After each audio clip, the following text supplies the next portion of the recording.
ha dicho que el Antiguo Testamento es una crónica del descubrimiento de Dios. Es decir, podemos encontrar ejemplos muy claros de cómo fue desarrollándose esa idea de Dios y por lo tanto la relación con ese Dios. El mandamiento de hoy de amarás al Señor tu Dios y amarás a tu prójimo tiene también su manera de ser interpretado, tanto en el Antiguo Testamento como en el Nuevo Testamento.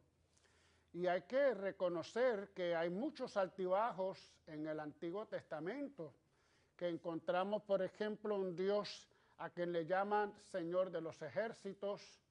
En 12 ocasiones aparece la frase, yo soy el terrible, un Dios que manda a exterminar a los enemigos. Eso lo encontramos también en el Antiguo Testamento. Por lo tanto, vamos a encontrar altibajos, aciertos y errores a lo largo de todo el Antiguo Testamento. Por eso cuando nosotros muchas veces decimos palabra de Dios, a veces demasiado a la ligera, tenemos que un poco saber, sí, es palabra de Dios, pero es pronunciada por un pueblo que va poco a poco conociendo a Dios, le va reconociendo. Tan pronto podemos encontrar en una cumbre de la fe en el pueblo de Israel, quizás como en la lectura que acabamos de escuchar hoy de Oseas, el profeta, como también podríamos encontrarnos un valle de sombra, con supersticiones, con malas comprensiones, en obras y ideas sobre lo que es Dios. Así que tenemos que reconocer que el Antiguo Testamento es como la prehistoria de Jesús. Y esa es la mejor interpretación que podemos tener, un poco ayudados por la Dei Verbum, ¿verdad? La Constitución Dei Verbum que se estableció en el Concilio Vaticano II, que nos habla claramente de esta relación entre el Antiguo y el Nuevo Testamento. En el Antiguo Testamento a veces aparece un Dios airado, un Dios con coraje, un Dios exterminador, un Dios que manda a matar, que pasa factura del pecado de uno a los hijos y a los nietos del pecador. Y por eso es tan interesante la frase que Jesús señala en el Nuevo Testamento. Habrán oído que se dijo, pero yo les digo. Habrán oído que se dijo la ley famosa del talión, ¿verdad? Pero yo les digo. Y al final Jesús nos quiere decir también, sean perfectos como mi Padre es perfecto. Y aquí es donde está la clave de cómo hemos de mirar e interpretar a Jesús, plenitud. Jesús es la plenitud de la revelación, de tal manera que todo lo anterior, como ya decía antes, es prehistoria, es preparación, es un camino que el pueblo recorre por muchos siglos hasta que Jesús viene a plenificar toda esa revelación. Por lo tanto, hay que, siempre cuando acudimos al Antiguo Testamento, especialmente textos que son un poquito difíciles, tenerlo en cuenta. Sí, esto es palabra de Dios, pero los hombres y al pueblo de Israel le costó muchas veces en sus circunstancias saber más sobre lo que Dios es y sobre todo Dios como Padre y Dios como amor. El texto que hoy hemos encontrado del Evangelio se trata de un escriba buena gente, vamos a decirlo así, un escriba no con malos pensamientos, no es de aquellos que vienen a tratar de hacerle preguntas a Jesús para ponerlo a prueba, en ningún momento se nos dice esto, sino que simplemente se acerca. Y una persona que ante tantos mandamientos que tenían que cumplir, está deseoso de saber cuál es el principal, qué otros mandamientos no debo tener tan en cuenta para que lo que es principal, lo que es importante, entonces yo lo pueda vivir. Y por eso se acerca a Jesús. Sabemos que también eran preguntas que se hacían los maestros de aquella época, ¿verdad? ¿Cuáles son los mandamientos más importantes ante tantos mandamientos? Se acerca a Jesús y Jesús le responde precisamente con dos textos del Antiguo Testamento. O sea, que hay algo aquí que no es tan nuevo, porque lo que hace Jesús es recoger dos textos que posiblemente también son dos textos que corresponden a una etapa posterior, ya en el Antiguo Testamento, donde el pueblo ha dejado de ver un Dios terrible, un Dios de los ejércitos, a un Dios un tanto distinto. Claro, lo está presentando como una historia de Moisés, por ejemplo, otra época, pero está escrito mucho después. Los dos textos son Deuteronomio 6:4 y Levítico 19:18. Amarás al Señor tu Dios con todo tu corazón, y el otro amarás a tu prójimo como a ti mismo. En el fondo, Jesús le está señalando al hombre, al escriba, una frase que posiblemente ellos leyeron o dijeron, porque era costumbre judía, en la mañana. En la mañana ellos se levantaban y lo primero que decían es: escucha, Israel, el Señor Dios es nuestro Dios. Amarás al Señor tu Dios con todo el corazón. Esa frase que repitieron tanto Jesús como el escriba son el elemento que Jesús toma para la contestación que tiene que dar a este hombre. Ahora, ¿cómo se ama? Ahí viene la situación. ¿Cómo es que llegamos a amar y qué es entonces el amor? Vamos a verlo un poco desde el Antiguo Testamento. Desde el Antiguo Testamento se piensa un Dios al que hay que obedecer, un Dios que manda, un Dios que pone leyes, y que el hombre, y algunos salmos así también lo dice: yo amo, Señor, tus preceptos, porque son los que guían, ¿verdad?, mi camino. Por lo tanto, amar significa cumplir la ley, cumplir los mandamientos de la ley. También San Juan utilizará mucho ese texto cuando diga: el que ama obedece mi mandamiento, mi ley, lo dice San Juan. Es decir, el judío expresaba su amor a través del cumplimiento de un mandamiento, pero de un mandamiento que le llegaba de afuera. Y sabemos pues toda la lista de los 10 mandamientos, pero de tantos y otros mandamientos que encontramos. Jesús se coloca, sin embargo, ante un Dios no que manda, sino a un Dios a quien hay que escuchar. Y aquí viene la gran diferencia. No es para amar que tú tienes que buscar cuáles son los preceptos, cómo es que hay que amar, sino que sobre todo tienes que ser capaz de escuchar.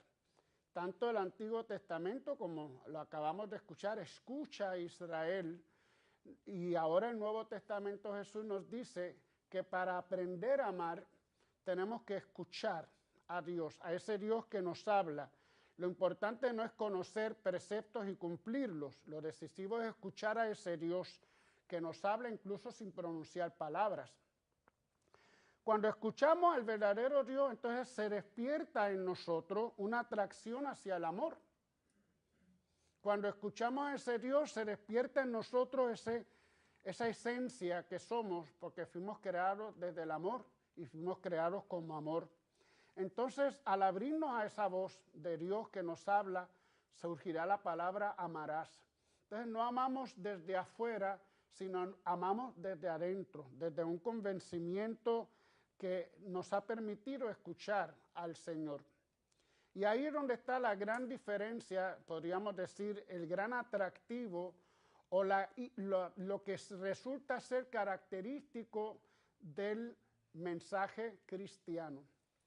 No amas a Dios por un lado, cumpliendo leyes y normas, y amas al prójimo por otro lado, porque el amor es un solo mandamiento: amarás, amarás. Pero claro, Juan lo precisa muy claramente y nos dice: sí, y amas en la medida que amas al que está a tu lado, en la medida que amas al prójimo. Cuando tú amas al prójimo, estás amando a Dios. ¿Por qué? Porque Jesús nos descubre algo más del Dios terrible, del Dios vengador, del Dios incluso hasta Padre bueno. Nos dice que Dios es Abba, papá, papi. Y nos dice entonces que nosotros somos sus hijos. Y si nosotros somos sus hijos, que hemos recibido un amor grande, maravilloso, un amor como una madre ama a sus hijos porque sale de sus entrañas, así también nos ama a Dios porque hemos salido de las entrañas de Dios. Pero Si somos hijos, también somos hermanos. Así Jesús nos revela quién es Dios, pero nos revela también quiénes somos nosotros. Por lo tanto, en todo ese descubrimiento de lo que es Dios, lo que soy yo, lo que es mi hermano o lo que es el hombre, entonces yo no tengo otra respuesta que dar, sino la respuesta desde el amor. Y esto es lo que me parece a mí importante para los cristianos reconocer. A veces creemos que nosotros amamos a Dios. Yo voy a amar a Dios porque voy y hago un culto, cumplo con las normas de la iglesia, estoy en la iglesia, hago cuantas cosas en la iglesia y ya yo estoy amando a Dios. Pero queda pendiente el prójimo. Y entonces Juan ahí nos lo va a decir. No puedes amar a Dios a quien no ves, sino amas a tu prójimo a quien ves. Entonces no nos podemos engañar pensando que porque yo voy a la iglesia todos los domingos o porque yo rezo el rosario todos los días, ya yo estoy amando al prójimo. Bueno, claro está que cuando vamos a la iglesia, cuando rezamos el rosario, estamos orando por nuestro prójimo, eso ni cuenta. Pero aquí se trata no solamente de orar, sino también de actuar. Un amor que sea vivo, un amor que sea acción, ¿verdad? Como decía una canción, el Jesús no es sustantivo, es verbo, ¿verdad? Una canción de Ricardo Arjona decía así, aunque él criticaba muchas cosas por criticar, es lo que siento yo, pero sí dio en el clavo. Jesús no es sustantivo, Jesús es verbo, Jesús es acción.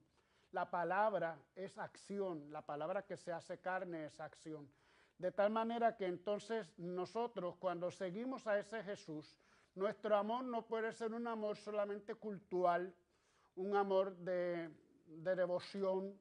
Cuidado con las devociones. Sí, debemos tener devociones, pero que no sean devociones que nos encierren. Ay, qué bien, yo tengo esta devoción al Señor de la misericordia, pero yo no soy capaz de ser misericordioso con los demás. Ahí viene un poco entonces el conflicto que podemos tener entre interpretar el amor como una ley, como una norma, vamos a cambiarle como una devoción, como un culto, como una costumbre, pero no llego entonces al amor que es acción, al amor que es verbo, que es Cristo. Ahí entonces podemos nosotros recordar mucho todas estas enseñanzas que nos trae Jesús y las enseñanzas que luego vamos viendo a través de apóstoles como el apóstol San Juan acerca del amor y también, por ejemplo, el apóstol Santiago. Yo no puedo, o decía, muéstrame tu fe sin obras y yo con mis obras te mostraré mi fe. Ahí está claro este pensamiento que yo comparto con ustedes y que siempre estaremos insistiendo en esto porque contrario a otras religiones que sí tienen como consecuencia el amor al prójimo, pero lo principal es el amor a Dios. Fíjense que para los judíos el amor a Dios y el amor al prójimo tienen esta relación. Del amor a Dios sale el amor al prójimo. En Jesús no. En Jesús nos dice, no, los dos son iguales. No es que porque yo amo a Dios, amo al prójimo. Es que amo a Dios, amo al prójimo, es solamente un amor. En otras religiones, la fuerza, no digo que no esté presente, pero el acento está en el amor a Dios, en la concentración, en el estar en la esfera de Dios. Entonces la consecuencia será que yo obraré conforme a esa paz que Dios me da y yo voy a producir paz para los demás. Pero primero amo a Dios y después entonces amo al prójimo. En el cristianismo no. En el cristianismo las dos cosas son totalmente una. Podríamos decir, y como lo dice Jesús, les doy un solo mandamiento, uno solo. Aquí habla de dos, pero en el fondo es solamente un mandamiento. Este es mi mandamiento que yo les doy a ustedes. Ámense los unos a los otros. Y todavía nos pone como referencia a sí mismo, como yo les he amado. Por lo tanto, del amor tenemos que reconocer que no nos podemos quedar, por eso yo decía al principio de la misa, a veces creemos que amamos y a veces pensamos que no. ¿Cuántos matrimonios hoy no se aman realmente? Simplemente están cumpliendo con su función de esposo, de esposa, con las funciones que han aprendido de padres, de madres, pero no sale de adentro, no sale de esa experiencia de la escucha de Dios, de ese Dios que es amor y que me habla con amor y que es amor dentro de mí mismo y entonces permite que yo pueda amar, no por un precepto, no por una costumbre, no por lo que se espera que yo sea, cuántos matrimonios están así, sino desde el amor. Y así en todas nuestras relaciones los vamos a ver, que no podemos amar al prójimo y no podemos amar a Dios diferente. Todo es una sola realidad. De hecho, la fuente es Dios, la fuente es el amor. Por lo que entonces nosotros entendemos que Jesús trae una gran novedad. A pesar de que cita dos textos del Antiguo Testamento, los une en uno solo. Y esa es la gran novedad de Cristo. Hay un solo amor, una fuente que es Dios. Y nosotros, hijos y hermanos, tenemos que amar, punto. Y ya. Amén.